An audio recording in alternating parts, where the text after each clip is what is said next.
उपराष्ट्रपती पदासाठी एनडीए उमेदवार सीपी राधाकृष्णन यांना पाठिंबा देण्यासाठी मुख्यमंत्री देवेंद्र फडणवीस यांनी शरद पवार आणि उद्धव ठाकरे दोघांनाही फोन केल्याची माहिती मिळते। राज्यपाल राधाकृष्णन हे महाराष्ट्रातील मतदार असल्यानं त्यांना पाठिंबा द्यावा अशी विनंती दोघांनाही करण्यात आली आहे।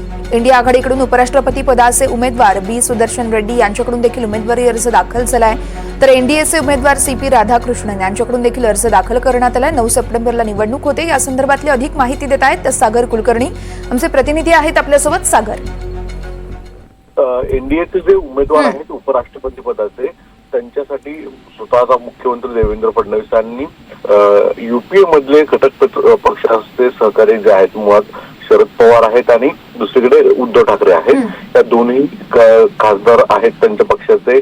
यामुळे त्यांना स्वतःहून राज्याचे मुख्यमंत्र्यांनी फोन केलेला आहे आणि जे उपराष्ट्रपती पदाचे उमेदवार आहेत ते राज्यात राज्यपाल राहिलेले आहेत। यामुळे त्यांना आपल्या महाराष्ट्रातून संधी मिळालेली आहे इतक्या मोठ्या महत्वाच्या पदावर। तर एनडीएच्या उमेदवाराला आपण सहकार्य करावं, मतदान करावं असं आशयाचं संवाद दूरध्वनीवरून या दोन्ही प्रमुख नेत्यांशी झालेला आता माहिती मिळत आहे। विशेष म्हणजे पुढच्या काही दिवसांमध्ये या दोन्ही प्रमुख नेत्यांची कदाचित मुख्यमंत्री भेट सुद्धा घेतील अशी एक शक्यता वर्तवली जात आहे। याबाबत काही महत्वाच्या घडामोडी सुद्धा घडण्याची शक्यता वर्तवल्या जात आहेत।